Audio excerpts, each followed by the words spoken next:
Hello guys and welcome back to Camden Town. This is Brit's Bollywood and I'm Asad Still. Now the answer to the question is Manish Sharma, the director of Band Baja Bharat and Ricky Bell vs. the Ladies.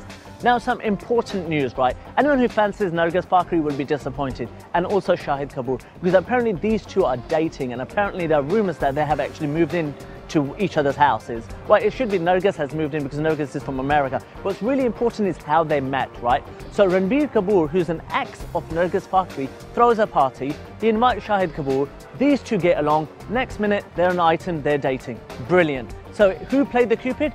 It was Ranbir Kapoor. But who's going to play a Cupid to the poor guy? We don't know. But what I'm excited about, let's just forget everything else. My world came to a standstill when I met this guy. The energy he had, the aura, the kind of talent this guy possesses, only is once in a lifetime opportunity. I'm talking about Shah Rukh Khan, and I have finally made it because I was sitting right next to him and hugging him. Guys, check Shah Rukh Khan out.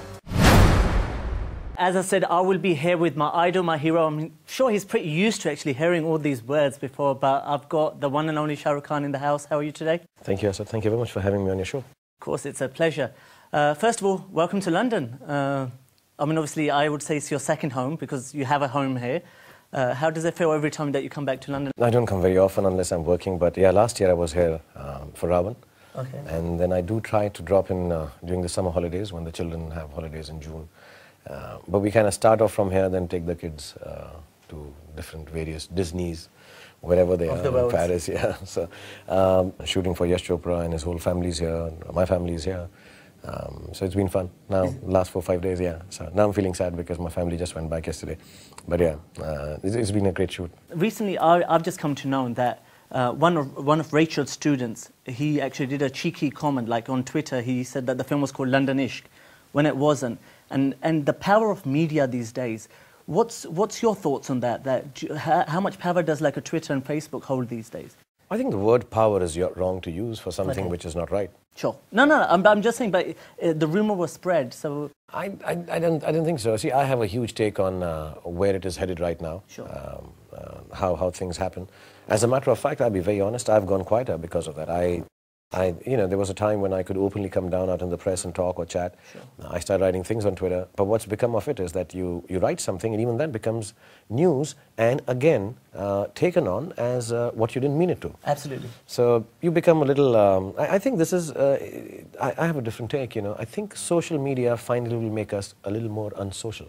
Sure. It'll curb us from expressing ourselves. You know, people feel it's a free platform where you can say what you want. Sure. Yes, you can say what you want as long as you don't mean it. Sure. But when you start saying something meaningful and somebody takes it and says it in the wrong meaning, then you start getting very aware of it. You say, okay, let's just fool around. Sure. Let's not be serious about stuff. So I think there is a big danger of that. And also I feel, it sort of makes us, I was already an insomniac. It also makes you an infomaniac now. Sure. And it's being worried what's being said while you're sleeping. So much is being said. You wake up in the morning and you're like, oh. And I just said it in an interview back home that I'm quite shocked at times now where people read into what one says and, you know, there's no, and I think it's very stupid. I try to clarify my statement on a platform where I actually wrote it just out of feeling warm. So not to all the people who love me and, you know, write really sweet messages to me. Some of them also claim that I'm too intellectual on the Twitter, but that's the way I am. But yeah, it's something that will make people a little more wary as the time goes by, and we need to be a little careful about it. Yeah. No, but you're absolutely right, because I mean these days, friends of mine who actually send me a message on BBM and you don't reply, but you do a Twitter. So they're like, "Acha, Twitter bahut zyada hai, zaruri hai." You know, we are not. So I think it's. I was the same thing happened to me, and I was supposed to get in touch with some friend here, and I just said, you know, I'm really sorry. And it really is true. I was busy. I was shooting nights, so I didn't read the message. By the time it got morning, it was late there. So I said, okay, I'll talk. 3 days went by and I didn't reply. And when I finally called, he just turned around and he says, you know what, dude, you're on the Twitter and you're writing there, but you can't write a message back to me. So I'm like, I'm really sorry. I mean, I don't tweet so much. I tweet once a day. But I'm like, you know, I'm really sorry. And it's also, especially for a person who's like me, who's a little reclusive and doesn't, and likes to be on his own at times. I sometimes feel that my, with messages and everything, it just makes you available everywhere, and even you don't even know that. You know, so it's a little bit yeah, it's a bit of a strange feeling for a person who's a celebrity. Sure. You know, that just, you're accessed suddenly by everyone, yeah. Do you think just generally people's ethics have changed? Like these days, if I'm running late, I just BBM people or WhatsApp or just send a message saying, were people more like punctual in those days when you started your career than today? Or how do you see it from your point of view? My biggest issue with so much visual information, Sure. whether it's through messaging or internet or, you know, what have you, you can send pictures. I think the biggest problem with visual information of this level Sure. is that we are actually losing touch with imagination. If I'm running late for a meeting, I never send anyone a message. Yeah. My logic is, and as pompous as it sounds, is time starts when I reach somewhere. Absolutely. And that's how I lead my life. It's very difficult otherwise too. I do so many things.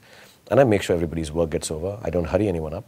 But I don't send messages. So I don't know if people will become more punctual or not. But people now know my whereabouts a little more, so if I can lie that, you know what, I'm halfway through to the studio because somebody sent a message to my driver or my security guy and they know he hasn't left home yet. Yeah, so you get caught. So there you go. Again, So that whole availability is there Yeah, it now is, these days. Now, a friend of mine, female from Canada, she said, you have to ask Shah Rukh Khan, what's his thoughts on young people these days, you know, getting married and stuff, you know, who are having like live-in and you know, the new era of modern relationships. See, I'm a big believer of whatever makes you happy. I'm not judgmental. Sure. I don't have, you know, I'm no one to be a moral police.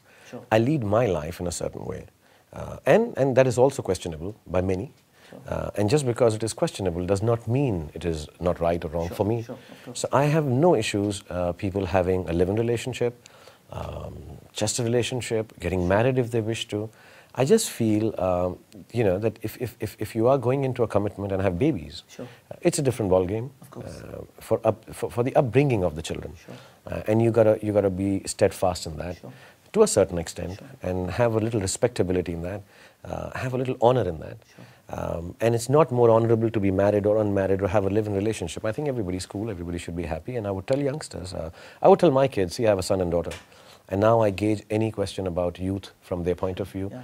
And the other day I was talking to a couple of my actresses, and I was saying, you know, when I talk to you as I'm talking to my daughter now, because if I'm giving you an advice, Sure. I would say the same thing to my daughter. So it's as pertinent or as emotional for me. Sure. And I would say this to my children, that listen, you fall in love, like people, be with them, whatever works for you, as long as you're not going to hurt anyone, you know, in that relationship. Sure. Now, two very quick questions before we wrap up. First one, what do we have lined up for this coming year or the next year, as in films? I just have, I'm shooting Mr. Yash Chopra's film just now, which is untitled as yet. We haven't got a title yet, so I think we finished 40% of it now. Sure. Another 50% to go in the next 3 months. And post that, I have about 4 or 5 scripts that I've been working on. And I don't know which one will start first or when or if at all. Sure. But yeah, there are 2, 3 very interesting ideas that we have. I'm setting up my office all anew with a new production team and everything. So I just want to sit down, take 2 months off, which is now. Actually, after I finish the schedule, I'm not shooting for a month, and IPL will start. So I'll spend some time, you know, setting up those movies. So at this point, nothing concrete, because I'll have to cast them, I'll have to, you know, do the production. And I want to make some films in my production, 4 or 5 of them, and hopefully they'll cast me in those films also. I'm sure they will. And lastly, question, what's your advice to young filmmakers and actors in the world? I mean, I've just got my own film that I directed. It's in cinema right now in the UK called 7 Welcome to London. I just want to know, what's your thoughts on what's the best step to go forward? Because the market's become so wide, but at the same time, it's really, really scary, especially when it comes to like distribution. See, I'm as successful as I seem to be in business, I don't really have a business head. Sure. So I always think of things that, see, if you plan things out in terms of business and how it should be, the best of business plans may not work out, because cinema or art or poems or singing is always going to be measured on the anvil of how people react to this subjectively. Sure. Right? So I can have a great business plan for a film. I have a great set of people. I have you know, Kareem helping me, and Karuna and Priya and a lot of other wonderful people, Shelja, who know how to market a film, who know how to take it forward, keep it gentle, keep it nice, true to the form. But you know, that really is not going to stick, because the film or the story or the moment has to be loved. So I would just tell young directors and actors, you know what, I know it's a difficult world, I know it's a dog-eat-dog world, but what you got to stick to finally is to make the films that you want to. I'll give you an example. I haven't seen the film Sujoy, who just made a film called Kahani. What I want to say is that he's a good filmmaker, and he must have had some ups and downs.